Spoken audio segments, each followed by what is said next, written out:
Hello everyone, সবাইকে happy Durga Puja. And আজকে আমি চতুর্থীর দিনে বেরোচ্ছি কালীঘাট আমার ইউনিভার্সিটি বন্ধুদের সাথে। তো প্রথমেই আমি চলে এসেছি বরানগর মেট্রো স্টেশন, অ্যান্ড সেখান থেকে আমি উঠে পড়েছি মেট্রোতে। যদিও মেট্রো এখন মোটামুটি এই বেলার দিকে বেরিয়েছি বলে বেশ ফাঁকা। সো আমি আর রশ্মিন্দা কালীঘাট স্টেশনে নেমে কিন্তু চললাম একজালি এভারগ্রিনের রাস্তায়।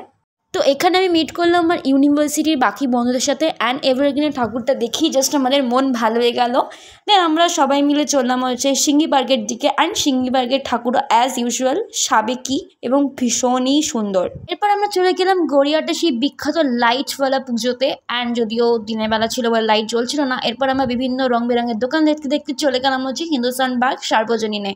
অ্যান্ড হিন্দুস্তান পার্ক সার্বজনীন ঠাকুরটা কিন্তু ভীষণই অন্যরকম ছিল, স্পেশালি ঠাকুরের থেকেও আমার এই নিচের সিংহটা বেশি অন্যরকম লেগেছে।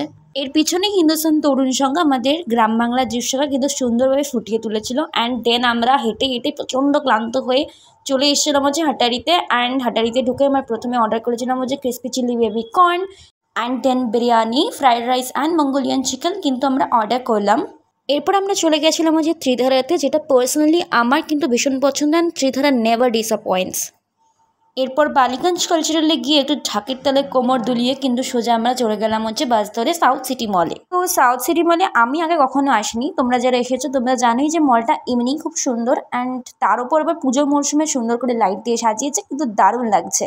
তো আমরা বেসিক্যালি ঘুরে ঘুরে প্রচণ্ড ক্লান্ত হয়ে গেছিলাম গরমে, অ্যান্ড আমাদের পা জাস্ট আর চলছিল না। তো আমরা জাস্ট এজন্য আড্ডা মারার জন্য চলে এসেছিলাম ফুড কোর্টটায়। অ্যান্ড দেন আমরা আড্ডা মেরে লাস্টে এই ভিড় মেট্রোতে সার্ভাইভ করে আমি শেষ পর্যন্ত বাড়ি পৌঁছে গেছি। অ্যান্ড আজকের মিনি ব্লগটা কেমন লাগলো জানিও।